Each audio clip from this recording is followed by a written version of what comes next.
Hi, my name is Dr. Kyle Hagel from Affinity Medical Group in New Hope, Minnesota. In this video, I'm going to talk a little bit about different injuries that can happen in car accidents. What people don't understand and don't realize is even though there's not a broken bone or any internal injuries in the head or the abdomen, there can still be significant injuries to the ligaments, the muscles, the discs, and the nerves. Cars weigh a lot. I know it sounds funny, but our bodies are soft and cars are very heavy. And even when they're moving at slower speeds of 5 and 10 miles an hour, there's a lot of force that goes into our bodies. And, obviously at 50 miles an hour there's more force, so our bodies have a greater chance of injury. Things like the seatbelt and the airbag are great because they save lives.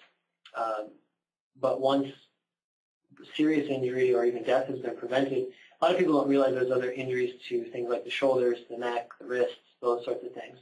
One very common thing that I correlate in auto accidents is typically if a patient is hit on the right side, they typically have more damage to the right side of their spine, maybe the shoulder.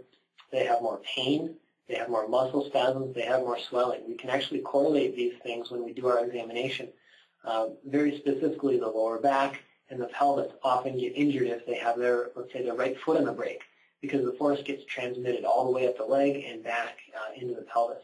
So a lot of people don't realize very specifically the way that car accidents can injure them. If somebody is hit on their driver's side door, like in a T-bone situation, typically there's a lot of injury potential to the right shoulder, the right hip, and those sorts of things. So typically if the patient was hit on the left, they'll have more pain on the left and more injury on the left. And those injuries should be properly evaluated and properly treated by somebody who's familiar with physical medicine, who's familiar with treating disc problems and muscle problems. Just giving somebody muscle relaxers or anti-inflammatories or any other prescription following an accident in most cases is not enough. Physical treatment should be provided because that will help the tissues heal properly. And then medication may be a part of the treatment plan, but it should not be the only thing. Feel free to give our office a call, and we can set up a free consultation with you to see how we can help you. Thanks. I look forward to seeing you soon.